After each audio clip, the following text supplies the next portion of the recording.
What's up? Welcome back to my channel. Summer is always a tricky season when it comes to my natural hair due to humidity, but in this video, I'll be showing you how I achieve these incredibly shiny, bouncy, and moisturized curls that actually last for up to a week, so stay tuned.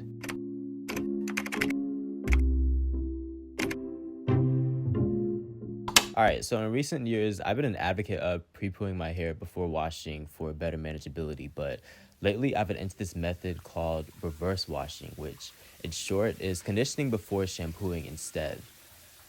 I don't know, I always feel like I'm bending or breaking rules, but this is essentially the same as pre-pooing to me, and I like this method a lot better because it's faster and keeping my hair smooth and moisturized is vital for a successful wash and go. So I rinse thoroughly with water for a good minute and finger detangle before anything to get rid of shed hair. I use this strengthening conditioner from Taraji. It's got biotin and Jamaican black castor oil to aid in growth.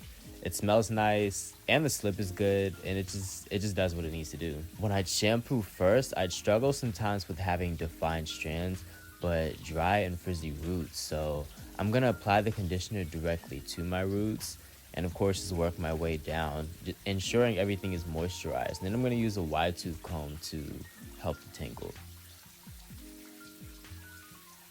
Afterwards, I'll be using Briogeo Scalp Revival shampoo.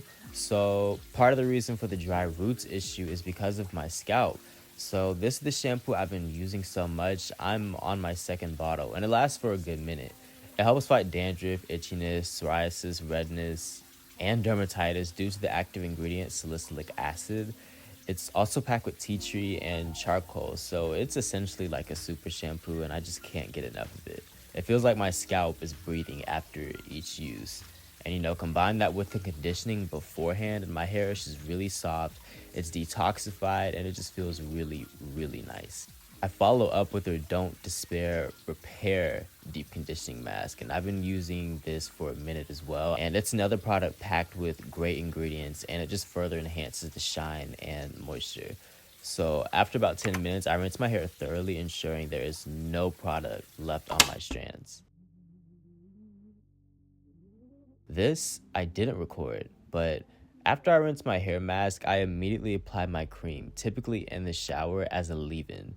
I also need my hair dripping wet if you couldn't tell. And I use this Featherlight protein cream from Curlsmith. Lightweight products is just perfect for my hair in the summer, and this is loaded with proteins to help strengthen my strands. I believe protein-rich creams also tend to hold my curls better, but I just use a little bit more and apply it mainly to the drier areas of my hair before raking through everything else. And afterwards, I just smooth my hair over with a Denman brush. I'm using the Pattern Stronghold Gel as my styler. I try to use just enough to coat my hair well without weighing it down. And then also another thing I noticed with this product is if you use too much, it flakes. So keep that in mind.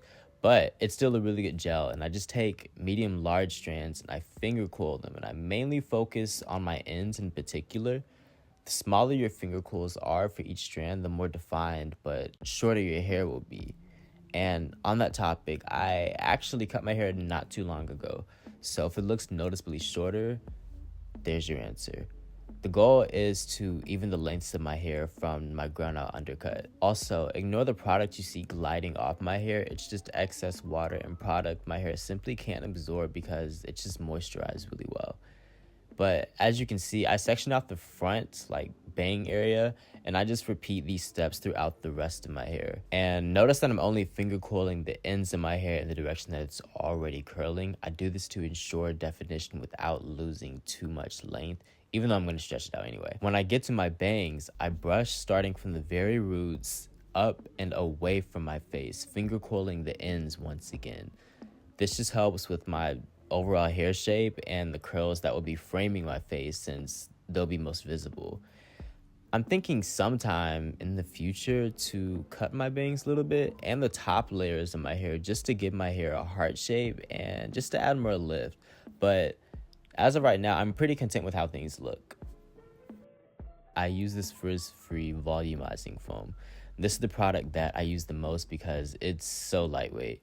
And I take very large amounts and I just smooth it all over my hair, and I try to get my roots as well before I gently shake my hair and scrunch it.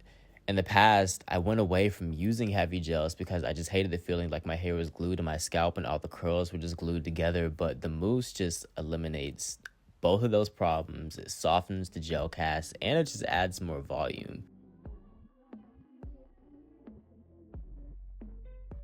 This next step is totally optional, but it's a game changer for me. I apply more mousse to an edge brush and I just brush my edges in the direction I want them to lay when they're dry. I learned this technique from a friend who is certified cosmetologist. Instead of using gel or an edge control immediately, using this mousse gets my edges to lay flat, so I don't have to use as much edge control throughout the week, helping me avoid buildup. I diffuse with cold air first, just enough so that my hair isn't dripping wet, and then I gradually turn up the heat. It's better for me starting with cold air first to limit the frizz, and it just aids in shine, and it doesn't zap my hair of all of its moisture immediately. A better alternative to this is to simply air dry, but frankly, I hate walking around with wet hair that will take a whole day or sometimes longer to fully dry. As my ends dry, I pull them out and I just blast my roots with like warm air to finish drying them, but to also stretch my hair. Do not do this if your ends are wet because it's just going to turn into a frizzy mess when it dries. I just do this because my ends always dry first, but my roots are still left pretty damn wet. So lastly, I try not to tease my hair too much on that first day. I'll pick it a little bit, but maybe it's just a hunch, but I feel like my hair needs an extra day or two to fully set and absorb the product. So I typically just leave my hair as is. Before, I would try to pick and fluff and stretch it with a blow dryer, and I believe this just wouldn't help with the longevity of my styles. So day 2 is when I actually separate any chunky pieces and I fluff it out, and it just leaves me with a good blend of moisture, shine, and volume, which I live for. And I can go days and beyond really without having to refresh, and the definition stays. My hair gradually gets softer and just fluffier and bigger throughout the week, so I really like that too. But that is essentially my summer wash day from start to finish. I try to keep it as informal as possible, but also short and sweet. So I hope you all enjoyed and found it helpful. And if so, make sure to leave a thumbs up and stay tuned for new content. Thank you guys so much for watching, and I will see y'all in my next video.